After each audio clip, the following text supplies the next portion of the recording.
BPL এ প্রথম Afghan batter হিসেবে century হাঁকিয়ে ইতিহাস গড়লেন মোহাম্মদ নাবির পুত্র হাসান ইসা আখিল। তবে তাকে ছাড়িয়ে তাওহিদ হৃদয় ছিলেন আরো বেশি অপ্রতিরোধ্য।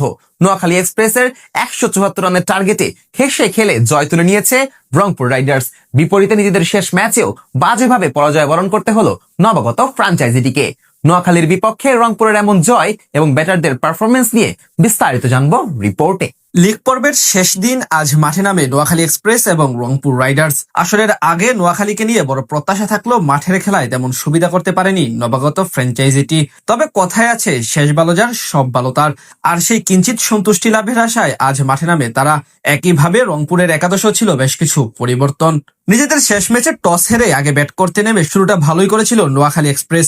নাহিদ রানার করা তৃতীয় ওভারে আনে 11 রান। সেই ধারা অবশ্য বেশিক্ষণ ধরে রাখতে পারেনি তারা। পঞ্চম ওভারে নাহিদ রানার বলে লং অফ অঞ্চল দিয়ে উড়িয়ে মারতে গিয়ে লিটন দাসের হাতে ক্যাচ দিয়ে বিদায় নেন একাদশে সুযোগ পাওয়া রহমত আলী। পাওয়ার প্লেতে তাদের স্কোরবোর্ডে জমা পড়ে কেবল 33 রান।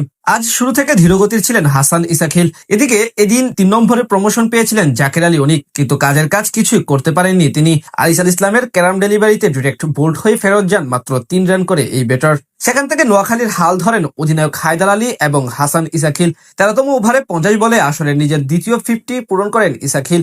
এরপর ধীরে ধীরে আগ্রাসী রূপ ধারণ করেন তিনি। তার সাথে রানের গতি বাড়ানোর চেষ্টা করেন হায়দার আলী। দুই ব্যাটার দুই প্রান্ত থেকে একের পর এক বাউন্ডারি হাঁকানো শুরু করেন রংপুরের বোলারদের বিপক্ষে। 15তম ওভারে আকিব জাবেদের বিপক্ষে আনেন 16 রান। 17তম ওভার পর্যন্ত রান ছিল 117। 18তম ওভারে আনেন 14 রান। পরের ওভারে ফাহিম আশরাফ দেন আরো 16 রান। ইনিংসের শেষ ওভারে নিজের ক্যারিয়ারের প্রথম টি20 সেঞ্চুরি তুলে নেন হাসান ইসা আখিল। শেষ পর্যন্ত তার 72 বলে 107 রানের ইনিংসে ভর করে 173 রানের পুঁজি পায় নোয়াখালী এক্সপ্রেস। জবাব দিতে নেমে আজও ওপেনিং এ নেমে শুরুটা দারুণ করেন জাতীয় দলের batter Towhid Hridoy. David Malan কিছুটা ধীরগতির থাকলেও হৃদয় ছিলেন আগ্রাসী। মুশফিক হাসানের করা ইনিংসের দ্বিতীয় ওভারে আনেন 11 রান, আর চতুর্থ ওভারে এক ছক্কা ও 2 চারের সাহায্যে আনেন 16 রান। পাওয়ার প্লে শেষে রংপুর রাইডার্সের স্কোরবোর্ডে জমা পড়ে বিনা উইকেটে 45 রান, যেখানে হৃদয় একাই আনেন 37 রান। সপ্তম ওভারে জাহির খানকে বাউন্ডারি হাঁকিয়ে মাত্র 27 বলে হাফ সেঞ্চুরি পূরণ করেন এই ব্যাটার। নবম ওভারে জাহিরের প্রথম শিকার বনে পেভিলিয়নে ফেরত যান 17 বলে 15 রান করা মালান। এরপর লিটনকে সাথে নিয়ে নতুন করে জুটি করেন তাওহিদ হৃদয়। শেষ 10 ওভারে তাদের দরকার ছিল 77 রান।